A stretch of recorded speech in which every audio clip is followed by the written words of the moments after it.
My name is Anna. I am 48 years old now, living a quiet life in my small apartment. But this story I want to tell you happened 10 years ago. I was 38 then, and my life was very different. I was married to Mark. We lived in a nice house with a little garden. Mark worked in an office in the city, and I worked part-time at our local library. It was a good job. I love books and the quiet atmosphere. Our life felt simple and comfortable. We had routines. In the mornings, we always had breakfast together. Mark liked coffee, black and strong. I preferred tea with milk. We talked about our plans for the day, or maybe something funny we saw on TV the night before. He always kissed me goodbye before he left for work. "Have a good day, Anna," he would say. "You too, Mark," I always replied. In the afternoons after my work at the library, I liked to read in the garden if the weather was nice, or sometimes I tried new recipes in the kitchen. Mark usually came home around 6 o'clock. We made dinner, together often. He was good at chopping vegetables, and I liked making the sauces. We ate at our small kitchen table and talked about our day. It felt normal. It felt safe. I loved Mark very much. I believed we were happy, truly happy. Our weekends were for relaxing, maybe visiting friends, or taking walks in the park near our house. Life was predictable, in a good way. I thought our life, would continue just like this for many, many years. Then, one day, things started to feel different. It wasn't one big event. It was small things, like tiny stones dropping into calm water, making ripples. First, Mark started coming home late from work more often. Not just once or twice, but maybe 2 or 3 times a week. "Long meeting," he would say, looking tired. Or, "Traffic was terrible." I believed him, of course. Work can be difficult. Cities have traffic. It seemed logical. But then other small things happened. He became quieter during dinner. Before, we always talked easily. Now, sometimes there was silence. He seemed lost in his thoughts. When I asked, "Is everything okay at work, Mark?" he would just nod. "Yes, fine, just busy." He also started looking at his phone more. Sometimes, when a message arrived, he would quickly turn the phone over on the table, face down. Or he would take it into another room to reply. This was new. Before, his phone just sat there. He didn't seem to care much about messages during our time together. One evening, I asked him directly, "Mark, you seem distant lately. Is something bothering you? You can tell me." He put down his fork and looked at me. For a moment, I thought he would really talk. But then he just smiled, a small, tired smile. "No, Anna, really. I'm just tired. Work is very demanding. Right now. Please don't worry." His words were meant to make me feel better, I think. But they didn't, because his eyes didn't look happy. They looked somewhere else. I am not a foolish woman. I know when someone is tired, and I know when something feels hidden. I tried to push the feeling away. Maybe work is very hard, I told myself again. He needs my support, not my questions. I decided to trust him, to be patient. But deep inside, a small cold worry started to grow. It was just a tiny seed then, but I felt it. Something wasn't right. What was it? The weeks that followed were filled with a quiet tension. Mark continued his pattern. Late nights, tired explanations, and quick glances at his phone. The distance between us grew wider, even when we were sitting in the same room. Our nice house, which once felt warm and full of shared moments, started to feel big and empty. The silence during dinner became longer, more uncomfortable. I tried to fill it sometimes, talking about my day at the library or a book I was reading, but Mark's answers were short. He wasn't really listening. His mind seemed far away. I felt increasingly lonely, like I was living with a polite stranger, not the man I loved. One Saturday morning, I decided I had to try again. We were having breakfast, the usual coffee for him, tea for me. The silence felt heavy. I put down my cup. "Mark," I began, trying to keep my voice calm. "We need to talk. Things feel wrong between us. Are you okay? More importantly, are we okay?" He looked up from his newspaper, his expression guarded. He sighed softly. "Anna, we talked about this. I told you, work is very stressful right now. That's all. Please, don't make things more difficult." He folded his newspaper decisively. "I'm just tired. Don't worry so much." He got up, rinsed his coffee cup, and left the kitchen. Just like that. No real conversation, no reassurance. Just another wall. My heart sank. He wasn't just tired. He was avoiding the real issue, avoiding me. That small seed of worry inside me grew larger, colder. I knew I couldn't keep feeling this way, lost and confused in my own home. I needed to talk to someone who might understand, someone outside the situation. I called my friend, Sarah. Sarah and I have been friends since college. She is practical and kind. We agreed to meet for coffee that afternoon at a small cafe near the library.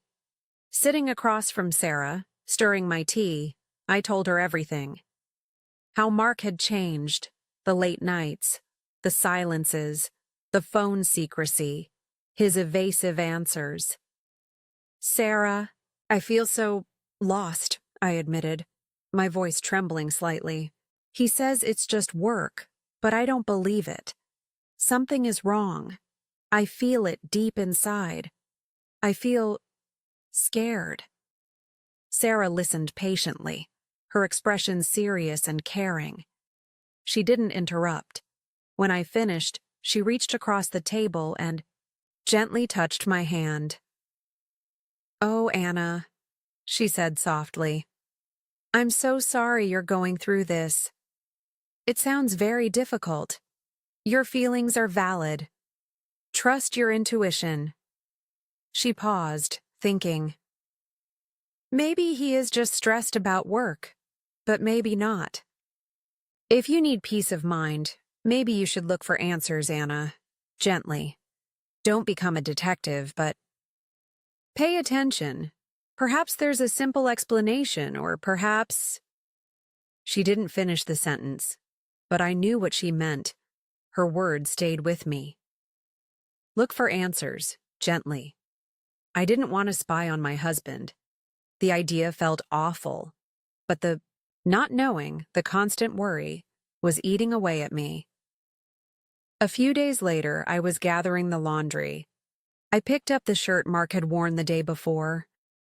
As I put it in the basket, I noticed something, a faint smell. It wasn't Mark's usual aftershave or the smell of his office. It was sweet, flowery, a woman's perfume. It was very light, almost gone, but it was definitely there. I had never smelled it before. I stood there in the quiet bedroom, holding his shirt, the faint scent clinging to the fabric. My heart started beating faster. It wasn't proof of anything, not really. He could have brushed past someone in a crowded meeting room or on the train. There could be a logical explanation. But combined with everything else, the lateness, the phone, the distance, this small, sweet smell felt heavy. It felt like a real clue. My worry wasn't just a feeling anymore, it had a scent. And suddenly, the fear Sarah mentioned felt very real. What was happening to my marriage? What was Mark hiding? I knew I couldn't ignore this. I needed to know the truth, even if it hurt. The scent of perfume on Mark's shirt lingered in my mind long after the laundry was done. It was a small thing, yes, but it felt like a key turning in a lock. My unease grew heavier each day. I tried to act normally around Mark, but it was difficult. Every time he was late, every time his phone buzzed and he quickly silenced it, my suspicion intensified. I didn't want to be suspicious. I wanted to trust my husband. But his behavior made trust feel impossible. I felt caught between wanting to know the truth and being terrified of what that truth might be. The moment of certainty arrived unexpectedly, one rainy Tuesday evening. Mark had come home late again, citing a client dinner. He seemed tired and went upstairs to take a shower almost immediately. I was tidying up the living room, feeling that familiar knot of sadness in my stomach. His phone was on the small table by the sofa, where he often left it to charge. Usually it was face down or locked. But tonight, perhaps distracted, he had left it face up. Just as I walked past, the screen lit up. A new message notification appeared. My eyes flickered towards it almost automatically. It wasn't from a name I recognized, just an initial, C. And the message preview was short, clear, and devastating. It said, "Thinking of you tonight. Miss you. Love, C." My breath caught in my throat. Time seemed to stop. Love, C. Not a work message. Not from his family. Not from any of our friends. The sweet perfume smell flashed in my mind. Who was C? The answer felt sickeningly obvious. This was it. The undeniable proof Sarah had gently warned me I might find. I stood frozen for a moment, the phone screen glowing softly in the dim room. My hands felt cold. My mind raced. This wasn't just tiredness or work stress. This was another person. Another life Mark was living, hidden from me. When Mark came downstairs a few minutes later, dressed in comfortable clothes, I was still standing near the table. I think he saw the look on my face because his usual tired expression changed slightly. He looked wary. I didn't shout. I didn't cry. Not yet. My voice was surprisingly steady, though it felt like it belonged to someone else. I just looked at him, then pointed towards the phone on the table. "Mark," I said quietly, "your phone. You have a message." He glanced at the phone, then quickly back at me, his eyes widening slightly as he likely realized what I must have seen. He didn't reach for it. "Who is C, Mark?" I asked, the question hanging in the air between us, heavy and cold. "Who sends you messages saying, 'Love, C'?"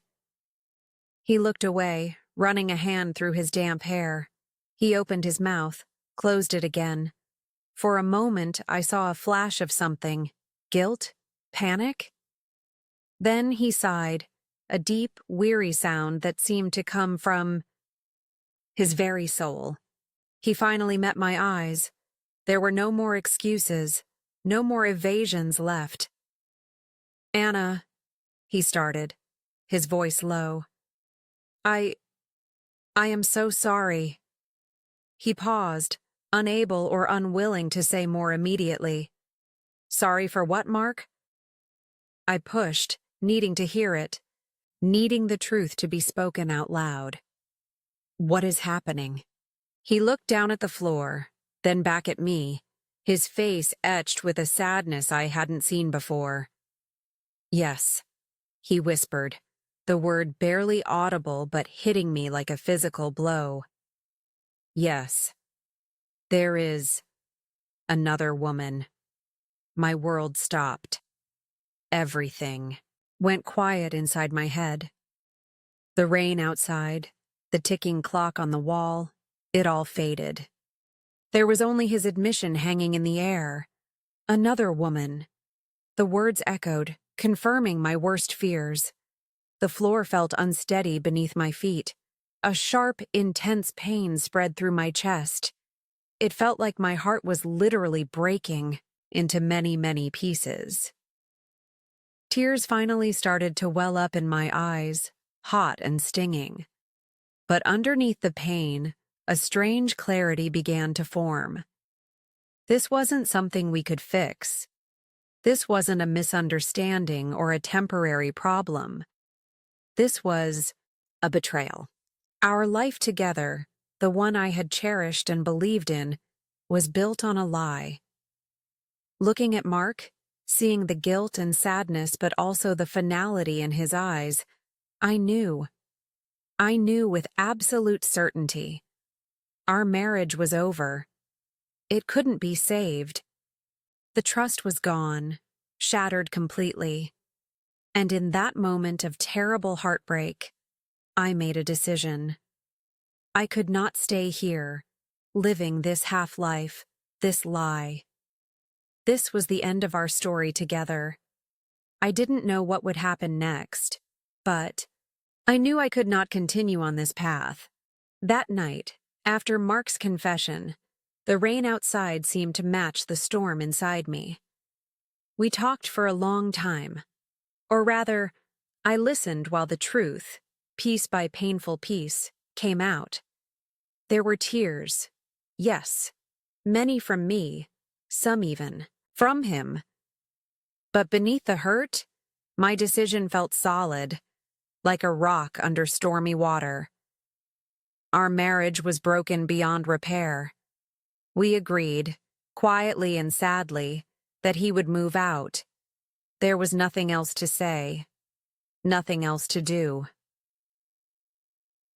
The next weeks were incredibly hard. Mark packed his things. Seeing parts of our shared life put into boxes felt like another wound each time. When he finally left, the house was so quiet. The silence was different now. Not the tense silence of secrets, but the heavy silence of loss. Much sadness filled those days. I called Sarah often. She listened. She brought over tea. She just sat with me when I didn't want to be alone. Her simple, steady friendship was a lifeline. Slowly, very slowly, I started to navigate the practical things. Changing bills, managing the house alone, adjusting to sleeping in our bed by myself. It was difficult, but each small task I managed felt like a tiny step forward. That was 10 years ago. Now, as I told you, I am 48 years old. My life today is very different from the life I shared with Mark.